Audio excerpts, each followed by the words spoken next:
I want you to really imagine this scenario for a second. Put yourself in this scenario. Imagine you've been getting some stomach aches, pains, and then a few weeks later you decide to go to the doctor and get some examinations, some tests done. You get the test, you go back home. A couple of days later, you get another call from the doctor, and before you know it, you're back in the doctor's office. Now you're sitting there, and I want you to really imagine this. You're sitting there right in front of the doctor's sitting right in front of you, and he's looking down at your report, he's flicking through your report, and you're tense, you're nervous. You're looking at him, you're trying to study his face, and you realize and you notice his face is starting to drop. He looks down at the report, looks up at you, looks back down, closes the report, turns back to you, and says, I'm sorry, you only have 3 days to live. You suffer from a rare type of cancer, and it's at its very last stages. Now I want you to pause this for a second. I want you to really think about this. How would you feel in that scenario? How would you feel? What would be running through your mind? Wouldn't you feel like life is over? Wouldn't you feel nothing is worth anything anymore? Would you be in a state of panic, shock, fear, experiencing deep fear inside you, knowing that you're going to have to leave this world? How would you feel? I want you to really think about those emotions and thoughts right now for a second. And as soon as you start to give up all hope, at that moment, the doctor turns around to you and he says, but there's something you can do. There's something you can do to save yourself. Now, how would you feel at this moment? And I want to ask you a very important question here. How priceless and precious would the words that leave the doctor's mouth next be to you?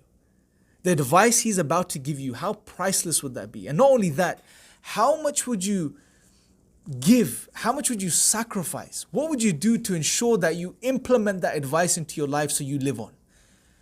Wouldn't that be the most important thing for you from that moment onwards? Absolutely, we would all agree that whatever the doctor tells you to do, that would be what your life is all about for the next God knows how long until you recover. You would implement his advice and live by it until you fully recover.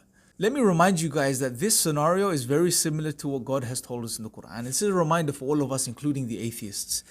God says, وَالْعَصْرِ إِنَّ الْإِنسَانَ لَفِي خُسْرٍ. And I'm sure we've read these verses of the Quran many times before, but I really want us to focus on them for a second. God is swearing by time. Asr normally refers to the type of time which is fleeting. It's passing us by very, very quickly. God is swearing by time. It's almost like he's bringing time as a witness in a way. And I want you to think about this for a second. If time was conscious and aware and able to communicate like human beings could, hypothetically speaking, would there be a better witness than time to the human condition? Would there be any better witness? Because it's in time that human beings have lived and died. It's within the framework of time that we've been successful and we've failed. And God brings time to the table here, and he swears by time. He says, by the passage of time, indeed, without a shadow of a doubt, mankind, us human beings, all of us are in a state of loss. And I want us to really think about this for a second. It's true from every perspective. I mean, think about our lives. Every year that goes by, we lose something of our strength, of our flexibility, of our abilities to, move around and engage with the world. As we get older, we lose our physical abilities, we lose our hearing, we lose our minds sometimes. Loss is inevitable. It's a part of the human condition. But what's profound here is that the loss God is speaking about is not only a loss in this world, it's the ultimate loss. It's the loss of our eternity, the eternal life. We're going to lose out if we don't make the most of this life. And God is saying to us here that without a shadow of a doubt, you are in a state of loss, full stop. No different from, if anything, more severe than the example I gave you of you sitting in the doctor's office being told that you only have 3 days to live. In that case, you only lose your life. In this case, you lose your life and you lose your eternity. God is saying you are in a state of loss, but then he says, إِلَّا الَّذِينَ, except for those who do a few things. So there's an exception here. Just like the doctor in the scenario before said that there's something you can do. God's telling us in this verse that there's something you can do. There are things you can do to save yourself from that loss. Now, before I tell you what those things are, I want to ask you the question. Go back to the scenario in the doctor's office. If he told you only have 3 days to live and then told you there's something you can do, wouldn't you, like we said and we agreed, you would do everything you can to implement his advice and live by his advice until you recover. Then why don't we do the same with what God is about to say to us now? Something we read over and over again as Muslims, but we don't act upon fully. And something for atheists to pay attention to as well. God says, إِلَّا الَّذِينَ آمَنُوا وَعَمِلُوا الصَّالِحَاتِ وَتَوَاصَوْا بِالْحَقِّ وَتَوَاصَوْا بِالصَّبْرِ. Except for those who, number one, believe, acknowledge their Creator.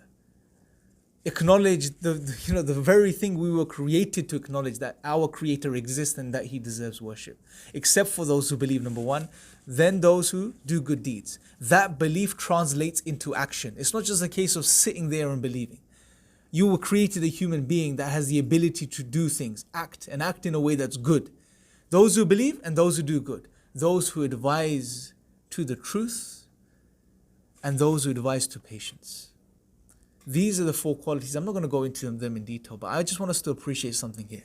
Whether you're an atheist or you're a Muslim, if you are really concerned about not losing out in this life and losing your hereafter, then really pay attention to what God is saying here. And if we implement these four things to the best of our ability, we would be successful. We won't be amongst those who have lost out.